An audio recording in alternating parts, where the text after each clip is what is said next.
All right, diving into a case that's, well, it's captivated the nation for decades now, really. The Menendez brothers. Yeah. Back in '89, Lyle and Eric Menendez, they were teenagers then, right? Right.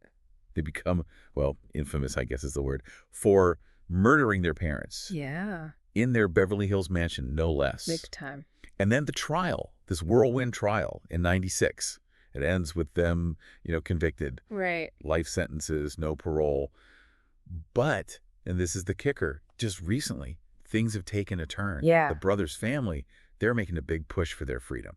And it's interesting, right? I mean, this case, after all this time, it still finds a way to surprise us. It's true. This isn't just like a retrial, This is a family, and they're desperate. They're fighting for another chance. Absolutely. And they're bringing what they say is new evidence of abuse. And they are not holding back. Over 20 family members? Wow.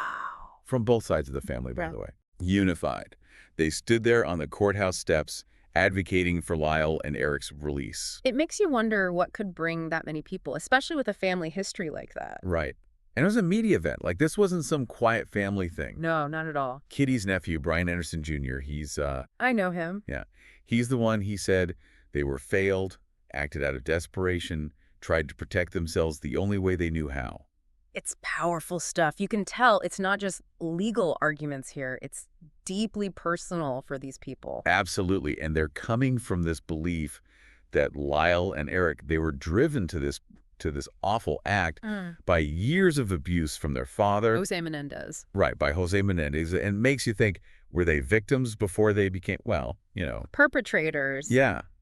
But this claim of abuse, it was central to their defense back in '96. Right, it was. Jury didn't buy it then. No, they didn't. So what's different now? Well, this time, the family, they're saying they've got this new evidence. They claim it's strong enough to, to warrant a re-examination of the whole case. So what is it? What's this new evidence? So they gave this evidence to the DA back in May of 2023. Okay. And one piece is this letter.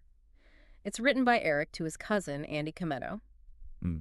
Now, we don't know exactly what the letter says. It's not public. Not yet, no. But the family, they say it alludes to abuse. Abused by Jose. By Jose Menendez, yeah. Okay, so we've got a letter that supposedly hints at abuse. What else? The other piece of evidence, it's a lot more out there, and honestly, it's potentially way more explosive. Okay. Roy Rosillo. Roy Rosillo. Yeah. Wait a minute. Yeah, The Menudo guy. You got it. No way. He was a member of Menudo, and he's come out publicly, and he's accusing Jose Menendez of sexually abusing him. Hold on, Menudo. Like the huge pop group from the 80s. The one and only. Wow. And Jose Menendez, he was an executive, right, at RCA Records back then, and Rosillo was saying that's when it happened, when he was a teenager. I mean, that changes things. Yeah. I mean, if it's true. Right. Because now it's not just the brothers' word against their dead fathers. Right. You've got someone completely outside the family saying, yeah, Jose Menendez did this to me. Yeah, I see what you mean. It makes those accusations from the brothers more believable, potentially. It lends more credibility. Yeah. The defense back in '96, they argued that Jose was abusive. They did. But they didn't have anything like this. They didn't have another accusation from someone outside the family to back them up. Exactly. This is a game changer. It is. Yeah. I mean, put yourself in the jury's shoes, right? Right. You're hearing this now, today, with everything else we know. Yeah.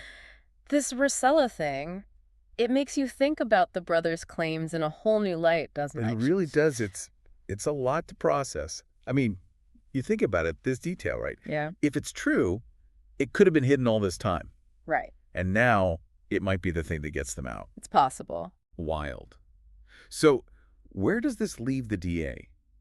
George Gascon, right? Right, Gascon. Well, he's got this hearing set November 29th. November 29th. Okay, so what happens at the hearing? What are we looking at here? Well, both sides, they'll make their case, right?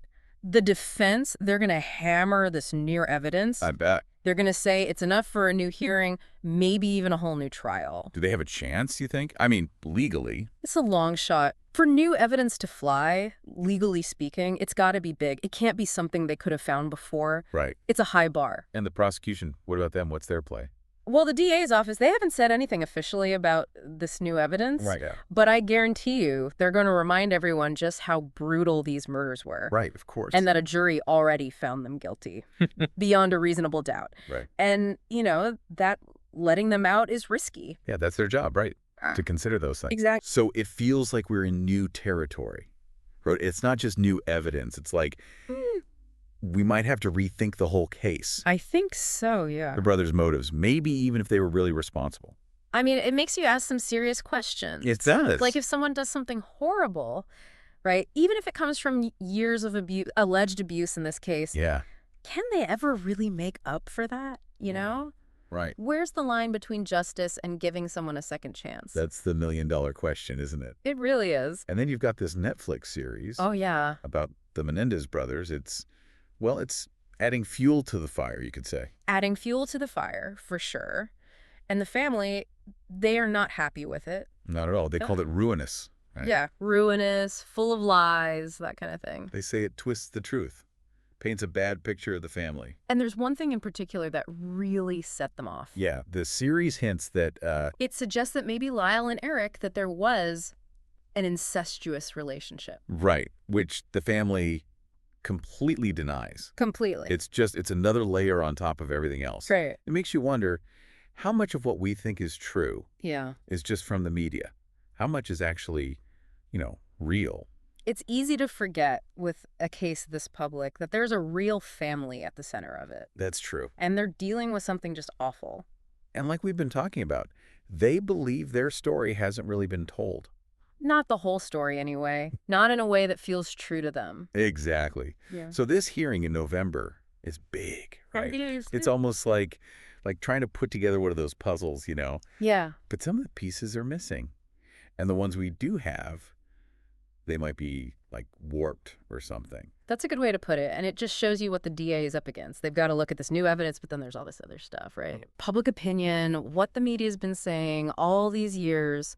And it's such an emotional case, It really is. It makes you think, what if this new stuff, what if it had come out during the first trial? Never know. Would it have changed things? It's hard to say, but I mean, it definitely makes you wonder, right? 96, that was a different time. Oh, boy. Back then, people didn't really talk about domestic abuse the way we do now. Right. Sexual abuse either. And the effect it has on people, on their mental state, it just wasn't as well understood. It makes you think a jury today, they might see the brothers' claims differently, right? Absolutely. The law has changed too. Trauma, how it affects what people do. The courts are starting to get that more now. Yeah, that's true. So much of this case, it seems like, depends on the context, right? Yeah. When it happened, what was going on in the family, and now, well, these allegations about Jose Menendez, things that might have happened outside the family. Right. And it just reminds you that these things are complicated. Justice, it's not always simple. Sometimes it's messy. It really is. Well, we've got this hearing coming up in November, and honestly, who knows what's going to happen? Who knows? Could be a step towards figuring things out, could open up old wounds. Maybe it'll even get people talking more about abuse, and justice, how we handle these things as a society. It's heavy stuff. But one thing's for sure, after all this time, after 3 decades, this case, it's not over. And it leaves us with some tough questions. Even after all these years, should new evidence matter this much? Even if a case is closed? And what does it even mean to get justice? For the victims, for the accused, for everyone involved? Something to think about.